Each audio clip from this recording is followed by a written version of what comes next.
Let us begin with relief. You are not wrong. The you that is eternal, the you that is capable of love, of recognition, of truth, is not a mistake waiting to be fixed. Now then, the experience you are in, the mood you are carrying, the reaction that has surprised you or disappointed you, these are states and stages of consciousness. They pass, they move, they lift, they yield. The very moment you say, "I am wrong," you have stepped out of the place of healing into a courtroom where the judge and the prisoner are both your own mind. And there, you see, nothing heals. Verdicts harden what they examine. Watch out.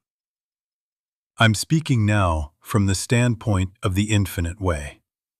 If we dare use the words right and wrong upon ourselves, we will not stop there.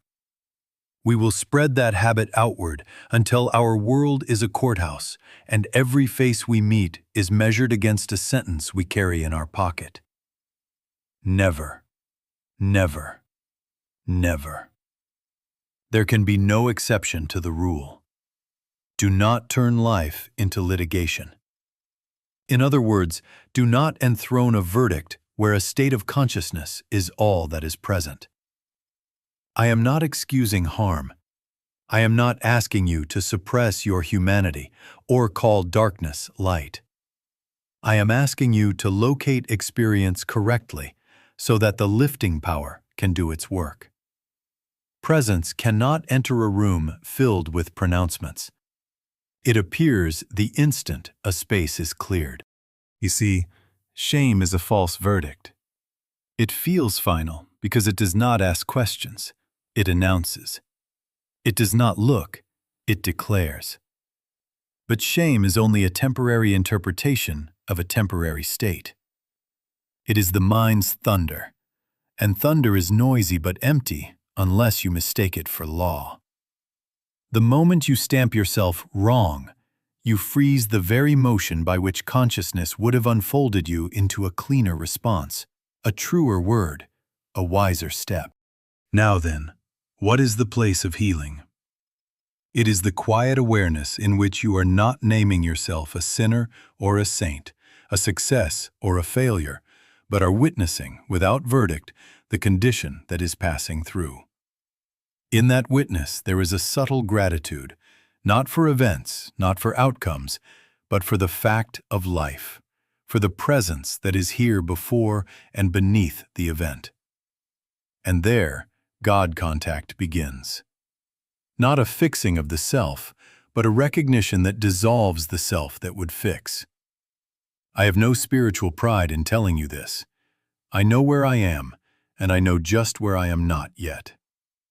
But I can tell you by experience that the instant we withdraw the stamp of wrong from our being, a gentleness comes, and with it, authority, quiet, clean, unashamed.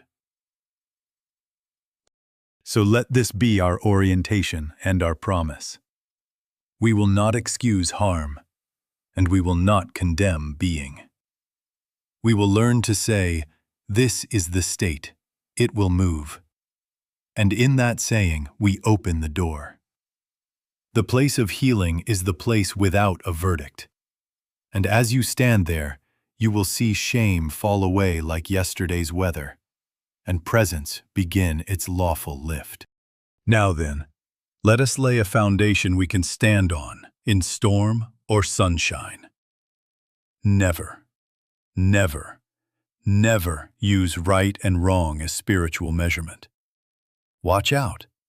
I'm speaking now from the standpoint of the infinite way, not from a code book, not from a courthouse. In spiritual life, there are not verdicts. There are states and stages of consciousness, and behavior is always the outpicturing of the level from which we are seeing. In other words, what a person does, or what you did yesterday and regret today, tells you less about some fixed moral character and more about where the seeing was located in that moment.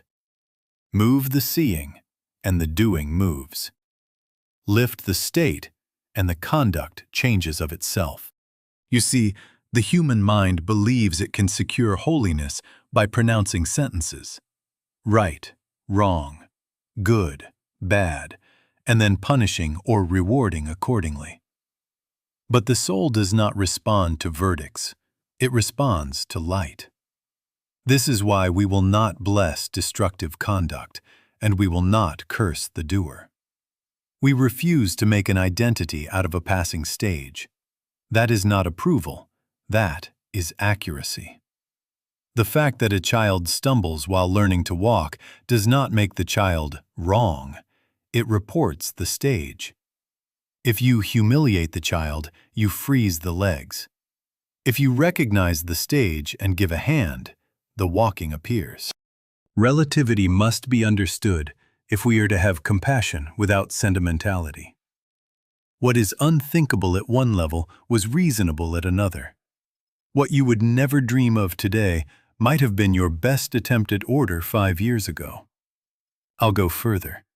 Each one of us has walked through rooms we would not choose again, and yet, from that lower staircase, the door that opened was the only door we could see. Growth is not the humiliation of your former self.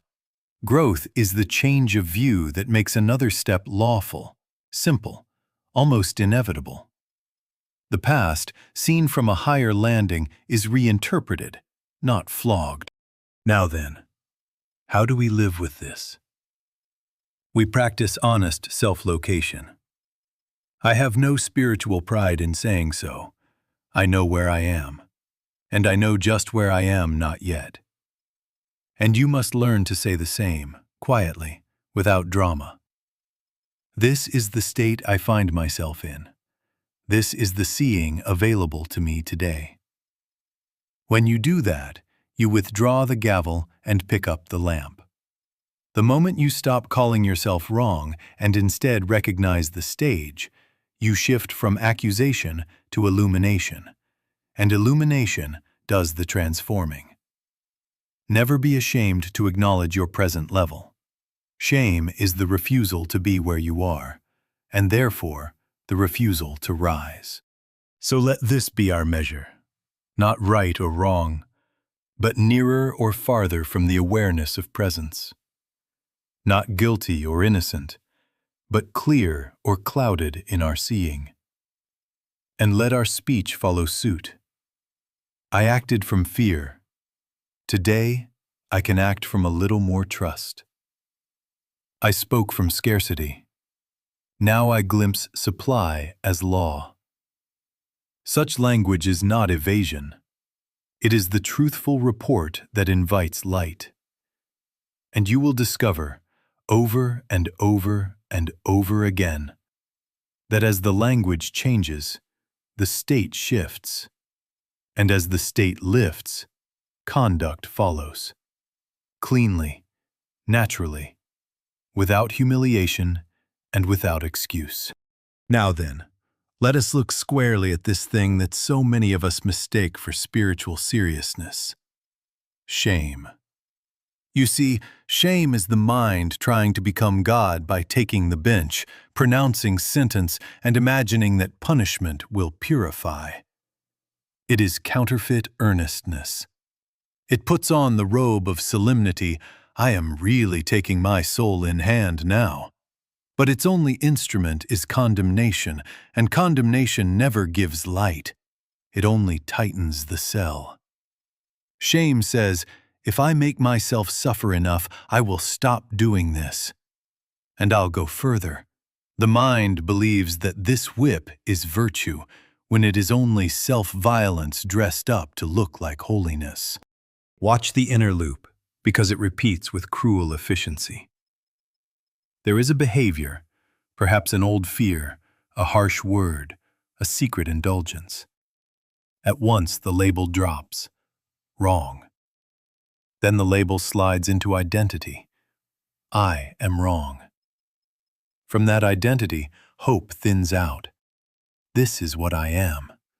And where hope thins, compulsion thickens. Numbing follows, or acting out follows. Because once you have jailed yourself, you seek relief from the jailer you just became. Tell me, what do you gain by calling yourself wrong? Does it give you light? Does it give you contact? Or only punishment? Does it open a window, or does it bolt the door? Every time you inquire honestly, you will see the verdict produces concealment, and concealment guarantees repetition. What is hidden cannot be illumined. What is not illumined cannot be transformed. Now then, be very clear about this. Conscience and shame are not the same. Conscience is a quiet signal, a lamp down the corridor. It does not accuse, it indicates. It does not thunder, it redirects. Conscience says, "Turn here," and when you turn, you are already out of the ditch. Shame is a noisy sentence, a siren without steering. It shouts, "Guilty!" and then leaves you alone to rot in the echo. Conscience is presence appearing as guidance on the level where you stand. Shame is thought punishing thought until both are exhausted and nothing has changed. Where is the missing element? Presence. Shame is thought about self. Judgments, stories, titles, old photographs held up and worshipped. Presence is awareness before thought, the witness that beholds a state without verdict, and so supplies the very light by which that state dissolves. The instant you cease arguing with what is, and simply behold, wordlessly, gratefully, the contact begins. A warmth comes, not sentimental, not permissive, but authoritative. In that light, the behavior that seemed welded to your bones loosens of itself, because it was never yours. It belonged to a clouded stage of consciousness.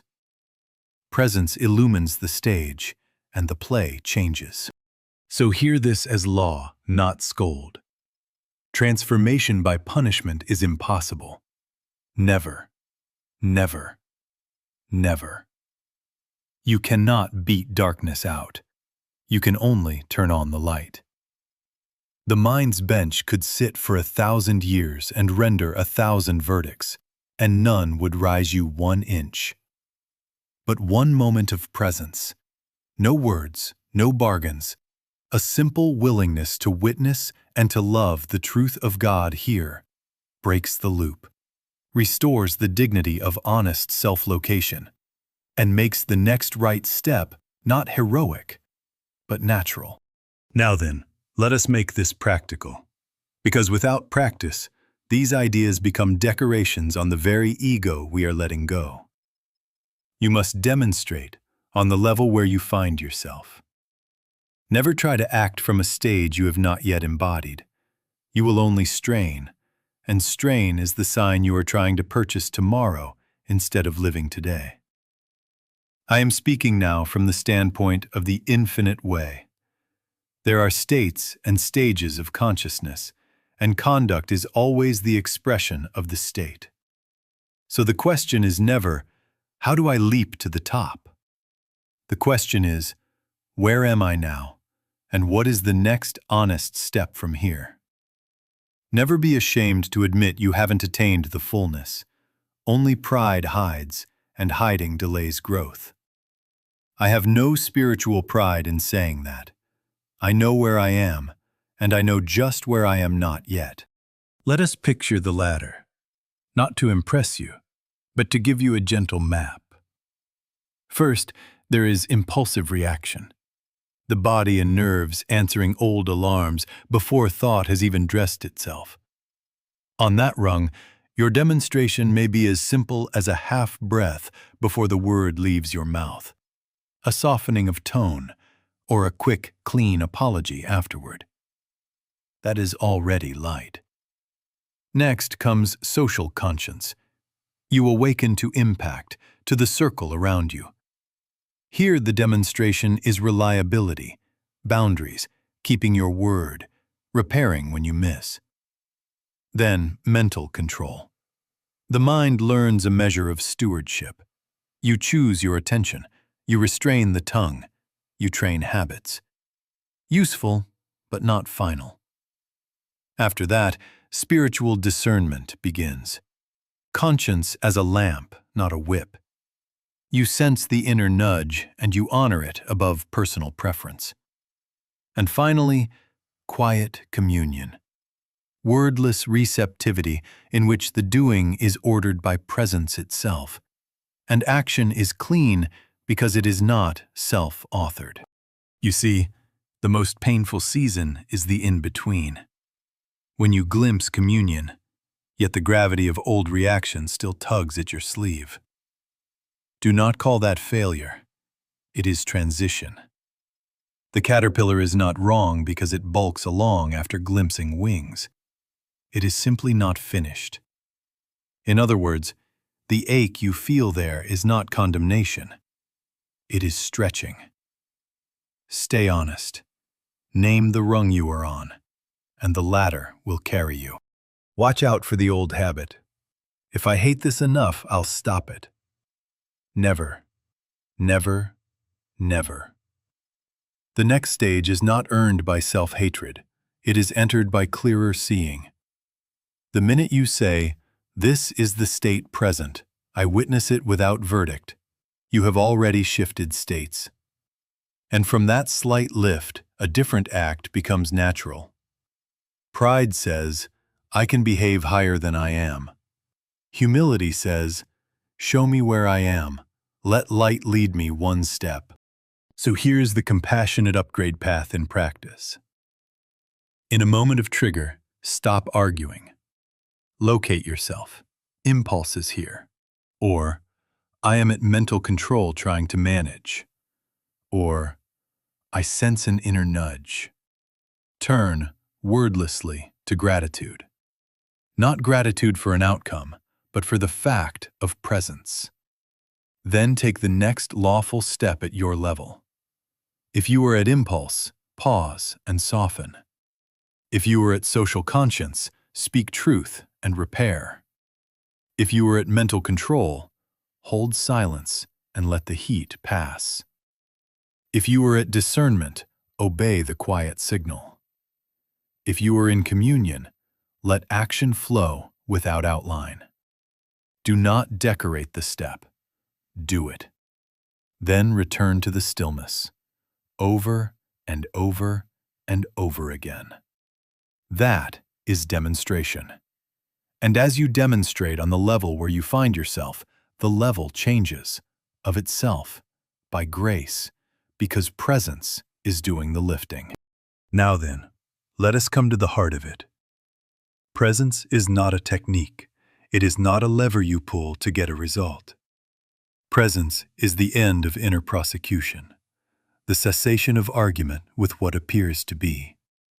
It is a state of wordless receptivity in which you are no longer the judge and the defendant scrambling inside one's skull. You see, the moment you stop saying, "I am wrong," and simply acknowledge, "This is what is appearing in consciousness," a space opens, as surely as a window unlatches, and in that opening, the elevator begins to move. You have already risen above the state that felt like a prison, because the witness is never in the cell. The witness is the key. Do not look for fireworks. Look for the almost imperceptible softening. There is often a hush, a widening in the chest, a sense as if the edges of you have stopped pressing against the world. Sometimes it comes like the faintest click, and you know, without words, that you are not your turbulence. The wave is active, but you are the sea that contains it.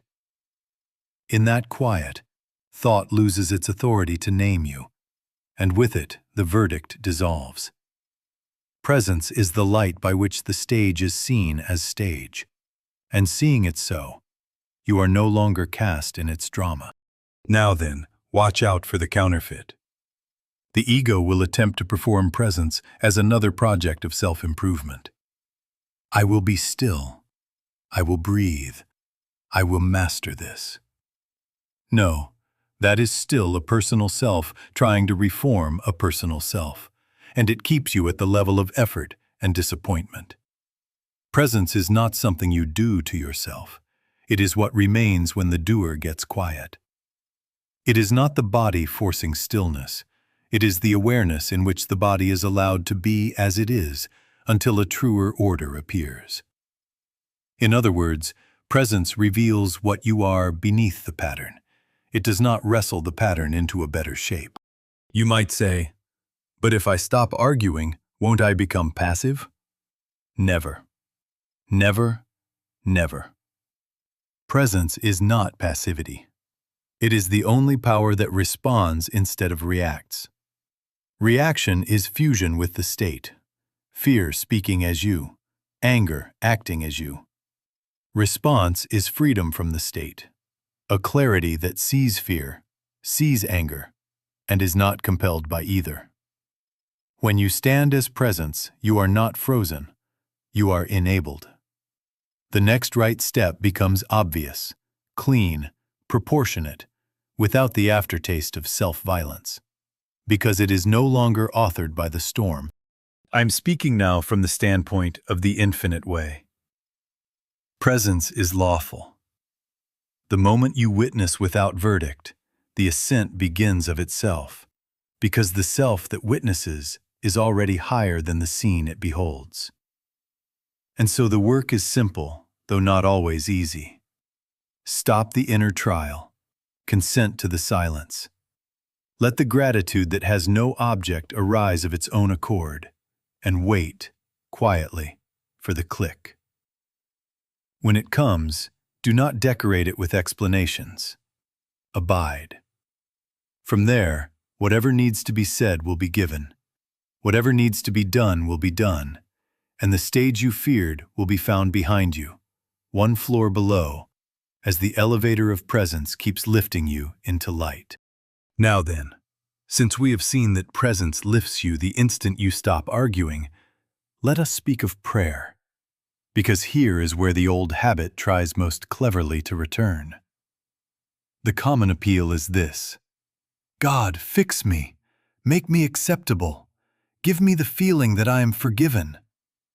And you see, even while kneeling at the altar, the center of that prayer is still the condemned self. It is a cosmetic request. Make the picture of me look better, while leaving untouched the one fact that heals: contact. What is the use of asking God for anything, especially for a better human story, when what you need is God contact? I am speaking now from the standpoint of the infinite way. God is spirit. God is a law as well as love. Spirit is realized, not negotiated. Availability, not omnipresence, is the issue for us. The contact must be made. Watch out. The mind will smuggle the Santa Claus model into the psychology of religion. It will say, if I confess eloquently enough, if I weep sincerely enough, the heavenly clerk will stamp me approved. Never, never, never. God is not the notary of your self-esteem. God does not confer acceptability upon a persona. God reveals himself, and in that revelation, the persona loosens, the shame evaporates, and conduct finds a truer order. Prayer is not bargaining for a repaired identity. It is opening to light, and the light reorders life. In other words, translate the old shame prayer into spiritual desire. Instead of, make me acceptable, let it become, Father, reveal thyself. Not words to persuade, but a turning that empties out all outlining, all self-improvement contracts, and rests in wordless receptivity. Take no thought, the Master said. Seek ye first the kingdom of God. Do not ask for the feeling of being forgiven. Commune with the forgiver that is presence itself. Do not ask to be admired. Ask for light.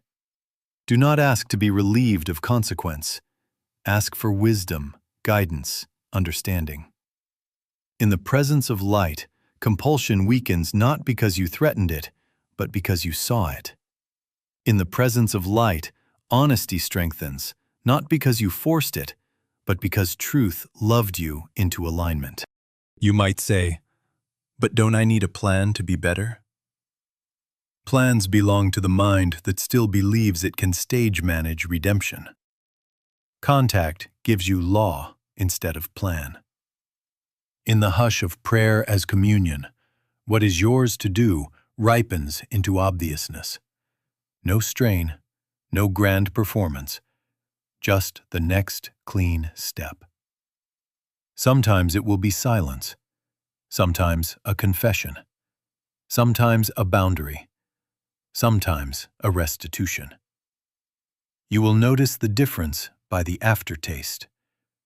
No self-violence, no triumph, no collapse. Only rightness without a verdict. I'll go further. As contact deepens, you will find that the very urge to bargain subsides. The appetite for approval thins out because the self that tastes spirit does not live on human praise. The desire to excuse or to dramatize fault fades because presence is sufficient, and from sufficiency, repair is natural. You make amends without advertising them. You change behavior without theatrical resolutions. The refrigerator is filled because ideas arrive, guidance arrives, courage arrives, and what looked like moral heroics turns out to be the lawful, added thing of a life ordered by light. So let prayer be this. Be still. Drop the outline.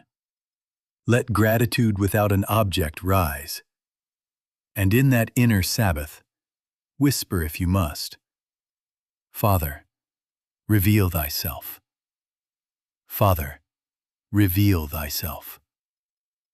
Then wait, wordless, until the click. Not for a brighter mirror, not for a kinder headline, but for the living contact.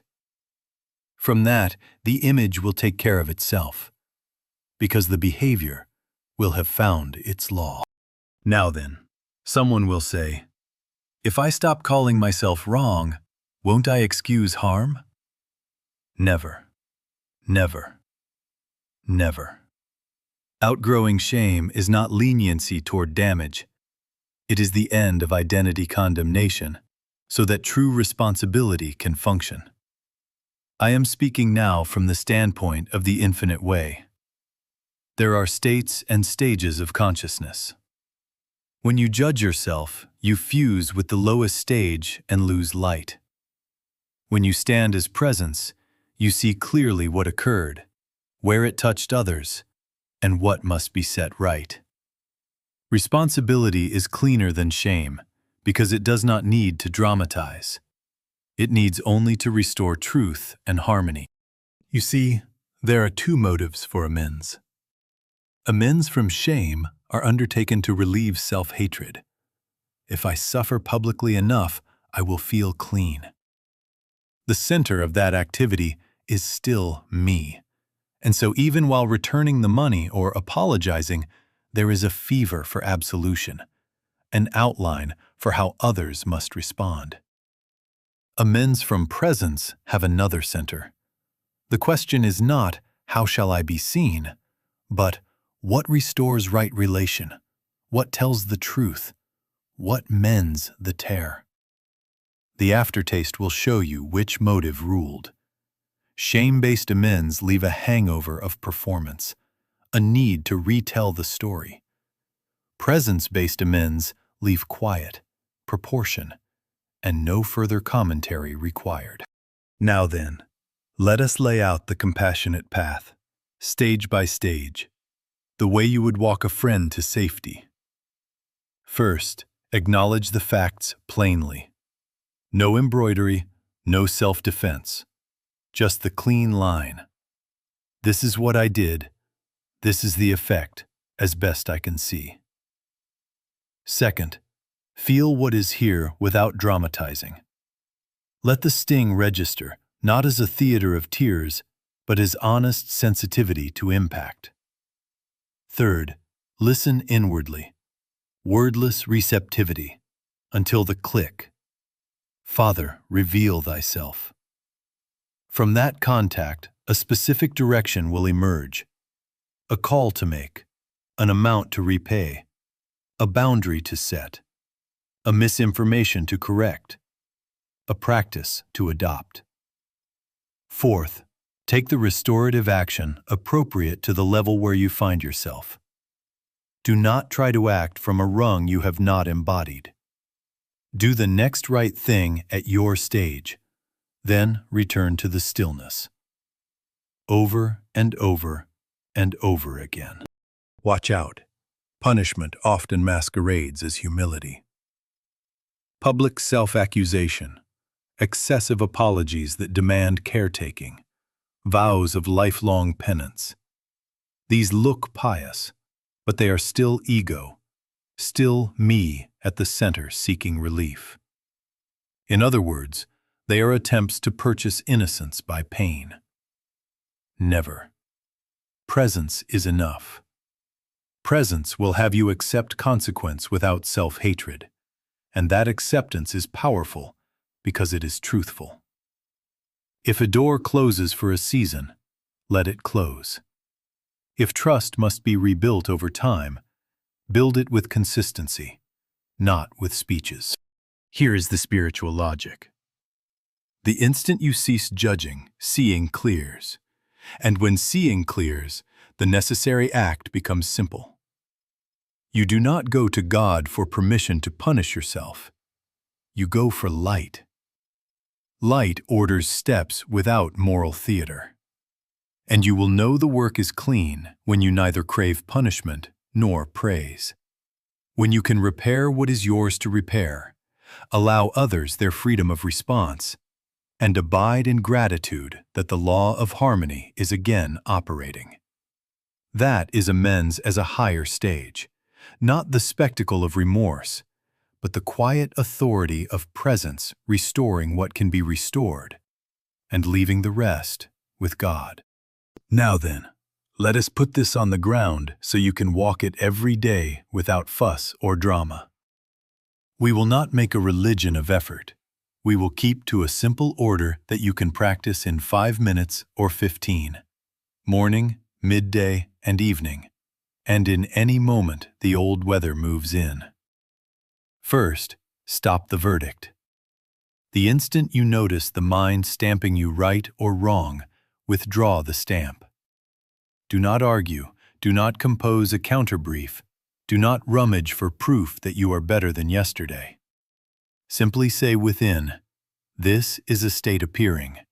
I am not its prisoner," and let the gavel fall from your hand. Second, be still. Sit, stand, walk, no matter. Let the body be where it is. Let the breath find you. Refuse the project of self-improvement and consent to quiet. Third, rest in gratitude and love without an object. Not gratitude because you are improving, not gratitude because you feel better. Gratitude for presence itself, omnipresent good, already here, whether or not your nerves have caught up. Let love for that truth fill the space where argument used to be. You see, this is prayer as contact, not prayer as bargaining. If words want to form, let them be this and no more. Father, reveal thyself. Father, reveal thyself. I need nothing. Not a denial of your human scene, but a refusal to outline it in God's presence. Be still and let those words dissolve into listening until the click, the hush, the slight widening that tells you contact is beginning. Then abide in it, wordlessly. If nothing seems to happen, do not decorate the silence with disappointment. Stay. Gratitude without an object is the door that opens because it does not try to buy its way in. Watch out for the quick return of accusation. The mind will come back with its file folder. Yes, but you did. Yes, but you always. Never, never, never.